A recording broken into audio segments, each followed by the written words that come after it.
नमस्कार मित्रांनो, आपण आज महाराष्ट्रामध्ये एक ट्रेंडिंग टॉपिक चालू आहे. सरकारी शाळा ज्या आहेत त्यांना कुलूप लावले जाते किंवा बंद केले जाते. तुम्ही हे ऐकलं असेल. मित्रांनो, ही शाळा बंद होत नाहीये तर आपलं जे फ्युचर आहे ते बंद होत आहे. आपलं जे भविष्य आहे त्याचे दारं बंद होत आहे. मित्रांनो, आपल्याला माहिती आहे हा तोच महाराष्ट्र आहे ज्या महाराष्ट्रामध्ये सावित्रीबाई फुले यांनी लोकांच्या विरोधात जाऊन पहिली शाळा मुलींसाठी काढली. मित्रांनो, हा तोच महाराष्ट्र आहे ज्या महाराष्ट्रामध्ये डॉक्टर बाबासाहेब आंबेडकर यांनी शिका, संघटित व्हा आणि संघर्ष करा असा उपदेश दिला. मित्रांनो, हा तोच महाराष्ट्र आहे जिथे जिजामाता यांनी शिवरायांना संस्कार आणि शिकवण दिले. मित्रांनो, आपल्याला प्रश्न पडतोय, ज्या भूमीमध्ये आपले जे थोर पुरुष आहेत यांनी एवढा संघर्ष केला शिक्षणासाठी. जर तुम्ही बघितलं, डॉक्टर बाबासाहेब आंबेडकर असतील, सावित्रीबाई फुले असतील, यांनी संघर्ष केला, तर मग प्रश्न हाच उद्भवतो की आज आपल्या सरकारी शाळा का बंद होत आहे? खाजगी शाळेमध्ये एवढं शिक्षणासाठी पैसा का लागतोय? जर तुम्ही बघितलं, जर आपण दुसऱ्या देशांसोबत कम्पेअर केलं, जर्मनी असेल किंवा नॉर्वे असेल, या देशामध्ये सध्याच्या स्थितीमध्ये मोफत शिक्षण आहे. जर तुम्ही यांच्याकडे बघितलं, त्यांचे जर बेसिक जर तुम्ही फाउंडेशन बघितलं तर त्यांच्याकडे इंजिनिअरिंग आहे किंवा मेडिकलचे जे विद्यार्थी आहेत त्यांना फ्री शिक्षण आहे. आणि त्यांनी जे टेक्नॉलॉजी आहे किंवा जे आता जे आधुनिक टेक्नॉलॉजीचं आहे याचा वापर करून ते शिक्षणामध्ये त्याचा यूज करून त्याला त्यावेळी डेव्हलप करतायत. तर महाराष्ट्रामध्ये हा जो डेव्हलपमेंटचा हा जो विषय आहे हा का होत नाहीये? आपलं जे गव्हर्नमेंट आहे हा त्याच्याकडे का दुर्लक्ष करतोय?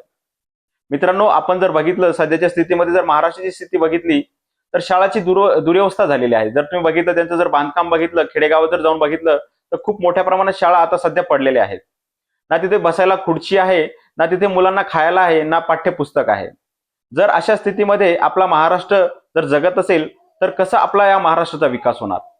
जर तुम्ही बघितलं, आपल्या महाराष्ट्रामध्ये बहुतांश शाळेवर शिक्षकाची कमतरता आहे किंवा बहुतांश शाळेमध्ये विद्यार्थ्यांची कमतरता आहे. त्याच्यामुळे आपल्या शाळा बंद होत आहेत. जर ह्या गोष्टी टाळायच्या असतील तर आपल्याला टाइमली त्या गोष्टीची पूर्तता करणं खूप इम्पॉर्टंट आहे. जर आपण टाइमली तिथे शिक्षकाची भरती केली असती, जर तिथे आपण टाइमली ते शाळा डेव्हलप केल्या असत्या तर आपल्याला ह्या गोष्टी बघायला भेटल्या नसत्या. पण मित्रांनो, कुठेतरी म्हणतो ना, ह्या गोष्टी ज्या आहेत ह्या घडतायत, याला कुठेतरी आपण पण कारणीभूत आहे. जर आपले बघितले, जे आपले पुढारी आहे, राजकीय पुढारी आहेत, त्याच्यामध्ये पोळी भाजतायत. हे काय करतायत? ह्या शाळा यांना डेव्हलप करायच्याच नाहीयेत, त्यांना आपल्या स्वतःच्या घरं भरायचे आहेत. जर तुम्ही बघितलं, त्यांचे जे खाजगी शाळा आहेत त्यांच्यामध्ये लाखोनी डोनेशन आहे. जर तुम्ही बघितलं, इंजिनिअरिंग झाले, मेडिकल झाले, या त्यांच्या संस्थेमध्ये लाखोनी ते पैसे वसूल आपल्या सर्वसामान्यांकडून करतायत.